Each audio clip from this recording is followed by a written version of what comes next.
Hello everybody, this is Fernando for the latest Cryptids and Monsters video. Alright, let's go ahead and we'll start a whole new series here based on your suggestions. I promised I was going to do like one last Ghosts and Spirits video, but in looking at these suggestions, all the newer ones that came about on the Cryptids and Monsters side, some of them really stood out, so I decided to go ahead and talk about them here. So let's start the whole new series, in other words. And as always, I will look back on some of the past suggestions too, see if anything stood out with them too. This one though, at least to start this go around, I'll probably do about maybe a little bit more past 5 videos or so. This one that starts off is a change of pace, if you will. Most of the time when we talk about cryptids, by some of, I guess, their notations, like some of them are pretty bad, like some of those cryptids are downright evil, and then others by default are just more animalistic, so they're doing good things, sometimes bad things, but they don't know because they're mainly just animals. This one though is very, very different from the rest because this creature is very benevolent, very kind-hearted, very peaceful, so much so it doesn't even step on blades of grass to ensure that it's not killing anything considered life within those blades themselves. And its presence is known to behold something in terms of a grand, almost not mythological, but something involving where its presence states that this era is going to bring peace and prosperity under whoever is ruling it. So that's how amazing this cryptid is. Anybody that encounters this cryptid anywhere during its timeline, you're going to have some good stuff happen to you, and it has to do with this. You're looking at this unique creature here. It's known as, and I hope I'm saying that correctly, but it's known as the Qilin. At least that's how it's spelled phonetically, but with regards to it, that's what this is here. So let's go ahead and let's talk about all the info tied to this mythical creature. So what is this Qilin? Well, again, it's a creature that's been around for so long. We're talking, this might be a record since the 5th century BC. Thousands of years, in other words, back in time. Probably one of the oldest creatures yet when it comes to my YouTube series here. It's a creature that is also notable because it's been found and in some cases captured by some of the most powerful people within certain regions, because this creature seems to dominate a lot of areas in both China and then other Asian cultures. So with regards to it, those areas specifically, even to this very day, people have statues, people have monuments, people have dedications to it because of its everlasting impact. Thousands of years, in other words, of this creature having a presence known. But first, let's add on more info about its body, which is by far, at least to me, the most interesting part of it. So for lack of a better word, it pretty much looks like a giraffe, but a more stylized, more extreme example in some cases, and this is why. So when you're looking at it, like right now you're looking at pictures of it, this Qilin is something that has a larger body, much larger in this case than your average human, and it has in some cases a very long neck, much like a giraffe. It has antlers. In some versions they're small antlers, and then other versions they're just completely wild, like they're pretty much out there, very tall, very sturdy. And in those cases it's definitely something that's different than a giraffe. But in some other places and people that encounter them, it seems to physically resemble more the smaller ones that the giraffes have. And the way that the rest of the body goes, some descriptions are that it's covered completely in scales, almost like a fish, or if you want to take things to an even more extreme, like a dragon. So talk about another version of a mythological creature.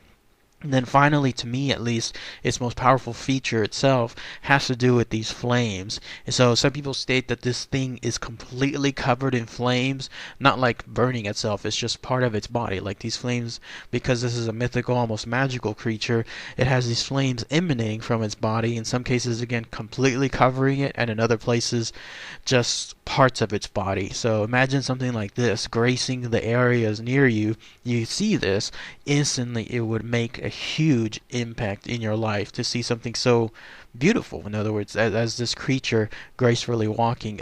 By the way, that there's another iteration too tied to it being a giraffe. It is so peaceful, so graceful with its movements. It's almost like it's walking on air. This is not like a play on words. In this case, it does, because it absolutely is so benevolent to all living creatures. It doesn't even step on blades of grass. It doesn't want to kill anything that it considers living. So it walks on air, and in most cases walks on clouds.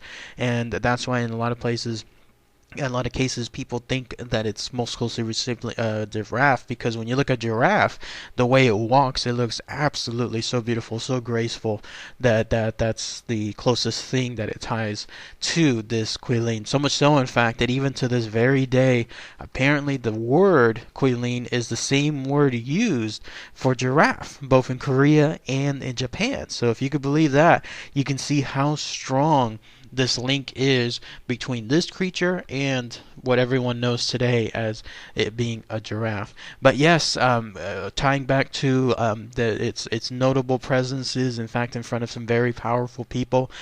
This again is a big change of things, because when it comes to these cryptids that we talk about on my channel here, a lot of places, a lot of cases, it has to do with them encountering, for lack of a better word, nobodies like you and I, people that are just common people, people that have known statuses. But in this case, this Qilin, they've been found in front of emperors, if you can believe it. There was an Emperor Wu of Han that apparently captured a live one in the year 122 BC, and then there was another one, I believe it was a Zhang, if I'm not mistaken, Feng Xing Bong. I can't, my apologies, the names I can't really state. I think it's Zhang He. There was a creature that was caught there, brought it back, and then that's when the emperor declared, yes, this creature is indeed a Qilin. This is something that I am hereby pronouncing it as a Qilin, and that showcases its power and its greatness over the emperor's rule. That ties into another thing about its benevolence. This creature is considered such good luck to run into. I mean, it is so good to have this creature around, and it's because it only makes its presence known in front of situations where it deems to be, let's say, a very peaceful time. So whenever you have this creature nearby an area, then it's supposed to be associated with greatness. It's supposed to be something where it's hereby deeming that for the following who knows how many number of years, the emperor, the ruler, whatever is the case, and the people that he or she in turn rules will have good fortune for a good while. That's why this creature is so well regarded, because its presence alone seems to uplift everything and make sure that everyone knows that they will have good luck, good fortunes, good reign for a good time period thereafter.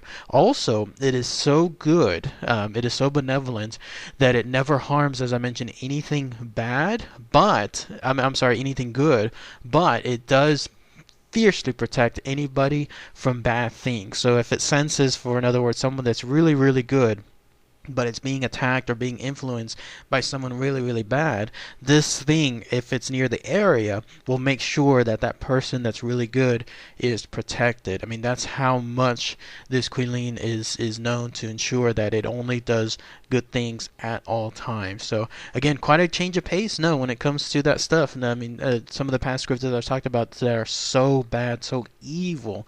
I mean, some of the stuff that they're known for, here in this case, this is something that is completely different. It reminded me when I was reading this information of that movie that I just saw the other day. Oh, I'm trying to remember the name of it. I can't remember, my apologies on it, but it had to do with that magical deer that was within the forest, and when that happened, everything that it touched pretty much grew life. It literally, when it touched down on blades of grass, like it would grow fruit around it. It would grow more grass around it. It was considered that magical, that good, in other words, to the forest. That's what I was considering here when I was reading this information about this Qilin, that its presence alone makes everything else so good. So quite something. Imagine something like this running into it, that you have this fortune of being able to do so. Other people that have been notable that have come across it, including appearances in their garden, were the legendary Yellow Emperor and then also Emperor Yao as well. So both of these emperors encountered this creature. Again, also in their case, very fortunate, because being a symbol of luck, good omens, prosperity, success, this is something that they were most happy to do so. But that's it. That's all the information really tied to this mythical creature, this Qilin. If anyone has anything else that I might have missed, that'd be really good to hear. But isn't that cool? I mean, imagine running into this. Imagine seeing this in certain parts of the world, seeing it even from a distance. I mean, it's going to be very notable. Seeing those flames emanating from it in a graceful, almost magical presence that it has. Imagine seeing this and then knowing that you're going to have good fortunes, good success coming your way. If maybe not even you directly, at least towards others surrounding you as well. So lots of good stuff associated with this creature. I'm glad I was able to talk about this. Quite a change of pace again with than some of the other bad cryptids that I've mentioned in the past. So, all right, everybody. Thanks again as always. Take care.